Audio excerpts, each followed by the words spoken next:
Yo, what's going on, everybody? It's your boy Y.Rome, and I just jumped off the porch with Dirty Glove Bastard. Bow. I've been the beast with the presence since I spit that Dr. King speech. All on the stage, yeah, that was me. In the 5th grade, a little nappy, but I still had the... All right, so we got Y.Rome off the porch with us today. What's good? How you feeling, bro? Oh, man, I feel amazing. It was a crazy flight to get here, but, you know, feel good, feel real good. Okay, yeah. No, I appreciate you coming by, man. What else you got shaking in Atlanta, man? It's so funny that you asked that because as soon as I touched down, a lot of my homies already was like, yo, Rome, you in town, what's good? Tap in with me. Shout out my boy, Ray Rob. And yeah, I was just, really excited to be back. Last time I was here, I was performing for A3C. Okay. Yeah. Was that last year or was it canceled? Oh, wow, a while ago. This was 2016. And it was with, I was performing against, not against, but I was with Jose Guapo, Cap G, with Haze of D3C, so it was a dope time to tap in with those guys because I know they make a lot of noise here. Absolutely, yeah, man. And you visiting us from Harlem, right? Yeah, H-Town. Okay, so what part of Harlem are you from first? I'm from Uptown Harlem, so that's the west side where Rucker Park is, where KD dropped 66. There you go. That's my hood. Okay. So what's life like in Harlem, man? Oh, man, I mean, growing up in the 90s in Harlem, then, you needed to have a trade or you're going to be, you're going to be a block star. So, for me, I was always in sports and music, so. Okay. Yeah. What sports were you playing? I played a bunch. My first love is baseball. Really? Yeah. Okay. So, but I played fencing, and I also. Fencing?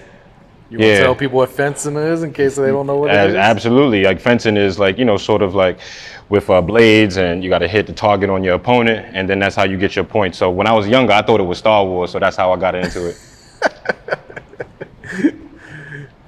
So how long did you do fencing for? Was that just short-lived? Or? It was pretty short-lived.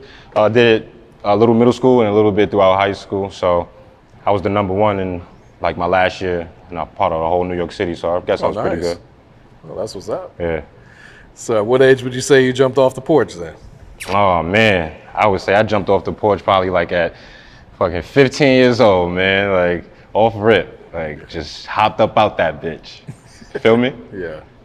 So did you end up going to college after school, or? Yeah, I went to college for a little bit.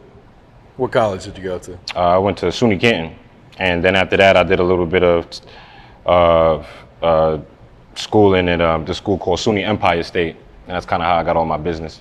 Okay. Business acumen and shit like that. Okay, so you're studying business there? Business management and economics. There you go, yeah. So, what would you say has been one of the biggest life lessons you had to learn in your life so far? Biggest life lessons is to literally continue your passion. So many people try to, give all these caveats on why they shouldn't. So one thing for me is that at that age of jumping off the porch, I said, one thing I'm going to do is just continue to always go for my passion. And I could thank my mom and my pops for that. So. Okay. Now that's what's up, man. And what was one of the biggest obstacles you had to overcome in your life to be able to sit here on this porch today, man? Oh, man. Every obstacle you could think of, literally, between block shit, between life shit, relationships, everything from top to bottom, full spectrum. Nothing changed. Yeah. So how long have you been making music, and what inspired you to start at first? I've been making music for a pretty much long time. I say professionally, I've been making music since I was 23, 24. And when I say professionally, I mean doing it on my own with my own money and, putting my talents out there. Yeah. So what had inspired you to start taking it serious back then?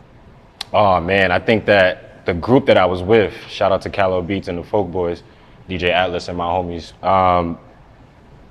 basically they was making music before me. And I just had to, come up and, get in tune and tapped in with them because I wanted to do that too. So when people are above you and you in the background, you just man, I gotta hurry up and get in there. So that's how I was. I was very eager. Yeah. So I gotta give them a lot of credit for bringing me in. Okay. Who'd you grow up listening to? Who were some of your favorites? Grew up listening to Jadakiss. Okay.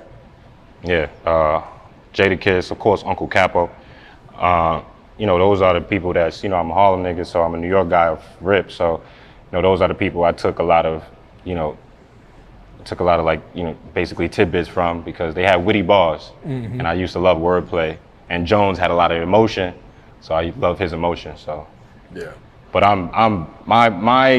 the person you see right now, like I'm influenced by no other than Kid Cudi. Really? Okay. Yeah. So that's my main influence. That's who you're gonna see here now and forever. What was it about Cudi's music that kind of inspired you? He helped me out a good time. Yeah, it was 2008, 2009, and college. That's when I was my freshman year in college, and it was pretty rough. Yeah. So listening to him kind of like, it's just, take your time, it's gonna be all right. Yeah. So I took that from him. There you go. What's the meaning behind the name Y.Rome? The Y stands for a bunch of things. But right now it stands for Yatanashi. Yatanashi is my pseudonym, and I go by that when I'm in a new transformation as part of the album that I released. So, some of my friends, they call me Yatanashi, even my Uber drivers. So, Oh, yeah? Yeah. Okay. So they try to make sure, because sometimes they can't pronounce it the right way, but it's all good. Yeah. So what's your thoughts on the current state of New York rap? It needs a little bit more flavor. It needs something. You see, that's a great question, because like New York is so, they love their artists when they get there. So, that's my thing. I want to treat New York just as if like, it was my family. So, I can't wait for them to embrace me. Yeah. What's the music scene like in Harlem right now? Oh man, it's everything. Like from the young cats, from like, people who are just continuing their passion.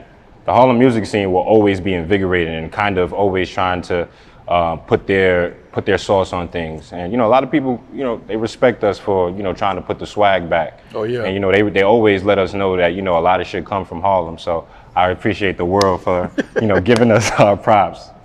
Yeah, I would say, what type of impact and influence has Harlem had on the culture and on the rap game too? I mean, you can name it from Diddy to Mace to Dougie Fresh to Dipset to Jewels to all these great people who are just like pushing our little town, our tiny town. It's small, so it's like to be that big of a world artist from our town, it gives us inspiration to keep going.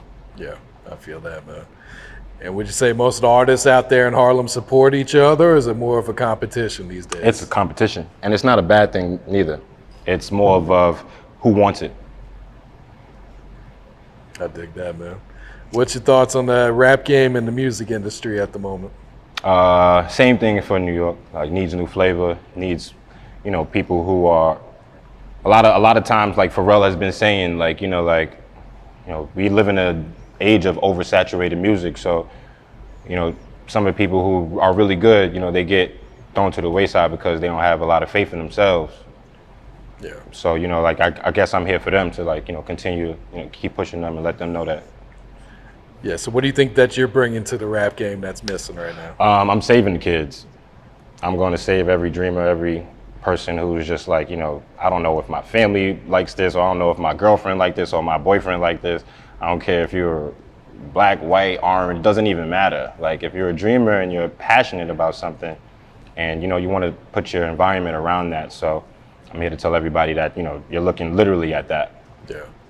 Did you get a lot of support from your family when you decided to chase your dream? I just got a lot of good energy, I would say. And, that's always good, to have a lot of good energy from the people you love. Yeah, absolutely, man. What would you say has been one of the biggest risks you took for your career that paid off? Oh, that paid off. That paid off? Or we can say that didn't pay off. Either one. We can do both. I was about to be like, damn, that paid off? Shit ain't like, nah. But that paid off, I would say literally going to South by Southwest with Charles Hamilton. That was, and actually going to South by Southwest with my homies, T Money, Something Light. Yeah, it was. I met up with Charles Hamilton out there, and he introduced me to a bunch of people. I met Wale. That back then it was Dave East. He was coming up in 2015. Dej Loaf. So these are people who I was able to literally, be in contact with off of somebody who was already establishing the rap game, establishing the industry, and I gotta give my flowers to Charles because he brought me around that energy. Yeah. All right, so got the new project out, man. Release the vibes. Talk about the inspiration behind this project. Oh man, Besides this, the inspiration was literally I moved from New York to LA. I live in LA now. Okay. And so like the inspiration was after 2 years of, being like mentally depressed, I had to like, break out of that shell. So a lot of people I can attest to saying like, I appreciate them helping me during that journey. And it got me to make that type of music all by one producer too. Only one producer made the whole thing. Who's the producer? His Kal-El Beats. Okay. How'd you link up with him? Is he in LA? I'm trying to get him to LA, but he Harlem. He don't. Okay. Yeah, it's gonna take. I probably got to pull some teeth to get him over here to LA. So yeah. So he just emailed you the beats and you worked that way? Oh, no, I've been working with Kal-El since I was like 17, 16. I'm talking about for this project though. Oh no, I went to Harlem to record this. Okay, so you went to Harlem. I went to Harlem and I was at Auric House Studios. Okay. Yeah, in Harlem, definitely, where a lot of my new projects are going to be coming out of. Gotcha, man. So first off, let's go back a little bit. So what brought you to LA then? Oh shit. So I had to get out of where I was at. Like that's just simple. Like, so, once I decided to, make that move, it was a little bit, daunting because I didn't know where I was, I really didn't have nothing. Like, I just knew that one of my homies, Todd, was there and he brought me in with open arms and he was like, yeah, pull up with me. And so ever since then, 2019 in March, I've been in LA tearing it up. Okay. So it was an easy adjustment going to LA. It's kind of a big difference than Harlem, right? Yes, it was terrible. It was like, I didn't know how to, people are weird everywhere. Like, and I didn't know what was going on. I was seeing the Joker literally every other day walking down the street. No, literally the Joker with his jacket and everything. So I knew I was in a different town. You know what I'm saying? Did it take you long to get adjusted then? It took me a while to get adjusted. Girls wasn't talking to me at all. Really? Yeah, really. You weren't weird enough or what? I don't know. I guess I don't know what the issue was, bro. Like, I thought I was a cool cat. All right, so going back to the project, explain the title, Release the Vibes. So, Release the Vibes, that's something that everybody has to do. Whether you're like, just, working on your own things or you have something that you have in play, you have to release them. So, vibes could be anything. Vibes could be you just trying to like, I'm gonna do yoga today, or I'm gonna just try something new. You have to release that because there's something in you that's just like holding it back from you. So that's kind of what I did on this tape. First 3 songs are for people who literally like, they know me, they know my sound. Actually, I'm a backtrack. First 3 songs is actually for people who, are just getting introduced to me. Okay. Yeah, the first 3 songs, the intro, the next 2 are the people who are just introduced to me, who just like, who's this Y.Rome guy? The next 3 songs are for people who know me. The last 3 tracks are for people who know the hip hop sound as far as, like the sound of today. So I didn't want to like, leave them out because, that can get confusing and shit, but I wanted them to understand that I'm still hip hop, I can still rap. Yeah, I dig that. How's the feedback been since you dropped it? Feedback has been really good. Like feedback been great because I'm me and people don't respect you if you're not you, so. Yeah. Is there a single that you're pushing off of there? Yeah, it's called Days. There's a bunch of stuff on there that I'm pushing. I'm gonna just make a video for everything. Okay. Okay. Do you have any videos out now off the project? I'm working on one video right now with director Gambino. It's called Lifted. So I'm gonna drop Lifted as soon as we get back together. Okay. So what can you tell us about that song, Lifted? Oh, Lifted. Lifted is an amazing song. It lifts me up. Like it's like, it wakes you up in the morning. It tells you like, yo, let's go. Let's get it. Like sun's out, summertime, like masks are off. Like let's go. Yeah, Let's go. Yeah, how was the pandemic in LA? Because you guys were pretty much shut down the entire time, right? It's funny because the news, the way people looked at it from the outside in, it looked like we was gonna have like fences around California. Because everybody, like even family members, I remember one time I called my mom, I said I'm coming. She said, oh no. Yeah, wait till it calmed down. Yeah. So, yeah, it was cool. Like, I stayed in, like, tried to make sure that I was still creative as possible. Being creative as possible. Like, yeah. How did you find that inspiration? Because when you kind of shut off from the world like that, it can kind of either inspire you or, you kind of find it difficult to be inspired during that time. Yeah, a lot of people didn't survive. So, I can't really talk too much about that, but I'm happy I was one of the survivors, I should say. Absolutely, yeah. So what's the music scene like in LA? Oh, they getting used to me, and I'm gonna get them real used to me. I'm gonna get them real acquainted. The music scene in LA, I've been meeting a bunch of great South Central artists. One of them is called Bravo. He's real dope. I met him through my man Luciv, and yeah, like I love the artists in LA. Like, oh, you can hear it in their voice, whether they just got out of jail or whether they just want to just go ahead and continue their rap shit. It's like I meet all types of people, all types, like especially in LA. Absolutely, yeah. Did you have a personal favorite song on Release the Vibes? Yeah, it's Crown with my man Mr. Kraft. If y'all ever get a chance to look at it, and Crown, I wanted the NBA to have it for the playoffs. Oh yeah. Yeah, because all these game sevens, it's just like who wants the crown. So yeah. Oh, that would have been dope right there. And talk to us about the grind that comes with being an independent artist as well. Oh man, having belief and faith, having all types of good energy around you, that's super key. So many people are so talented, but they don't have the energy around them to, push them forward. So I'm just here to tell everybody, like, whatever good energy you have right now, please use it. Yeah, Yeah. definitely, man. What's some of your goals for the rest of your career? Goals, link with as many influences that I've, named, whether it be Kid Cudi, Jadakiss, whether it be, Pharrell,